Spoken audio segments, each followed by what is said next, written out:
can understand yourself, can't you, if you're Prince Harry and Meghan Markle? You must be very nervous in this climate now that you've created, a creation basically that started off so well.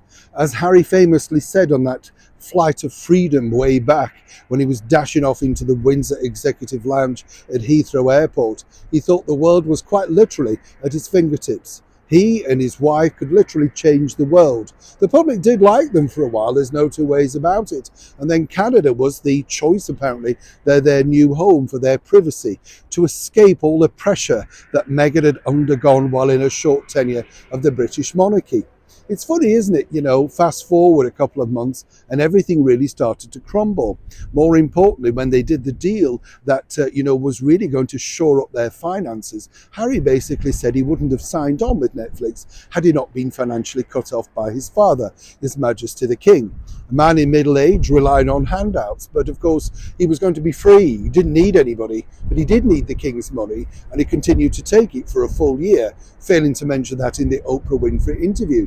What's fascinating now, though, is this. As their world crumbles around them, there's one person, and it always happens in this particular world, that is literally drumming their fingers. Yes, the boss of Netflix, let me tell you. Hi, good morning. Nice to see you. Yes, yeah, and I'm talking to you. Let's have a wave. Come on, wake up. I know, what are you doing? It's the depths of winter. You've got to smile. Get up there, paint a smile. Don't bother about that. What's that song? Paint a smile a day and all your troubles will go away. Do you remember that one? That's showing your age, isn't it? Was that Alice Faye? Maybe. Yes, and we'll need to look that up now. Something else to do. Gosh, I keep you busy, don't I, watching this channel?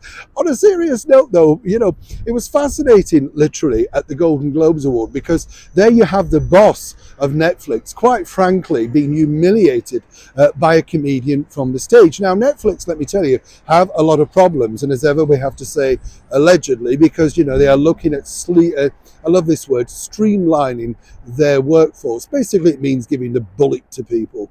Dress it up any way you want, that's what it really means. And we've seen it quite a few times, and this is the reason why so many people who work for Netflix are now willing to talk about, a little bit like the man from Spotify did, about Harry and Meghan being grifters and not literally doing anything. We've seen it many times, have we not now?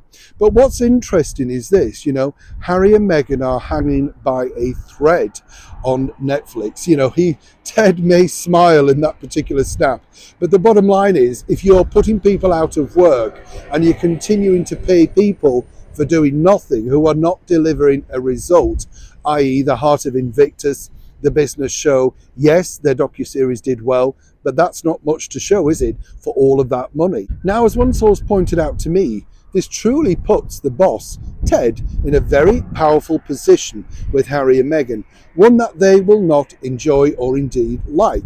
This is because, of course, whatever he suggests that he wants them to do, well, they have a choice. Either dance to his tune or kiss goodbye to the deal.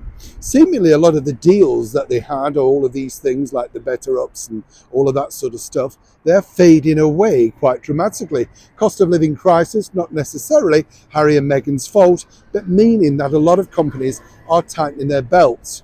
Well, everybody laughed at the Golden Globes, including the comedian and, of course, Ted the boss and the rest of the Hollywood elite.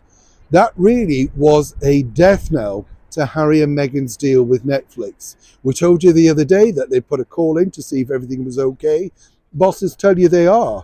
Behind your back, they sharpen their knives. That, according to a very well-placed source, is what's happening now. Neil Sean in the very heart of London.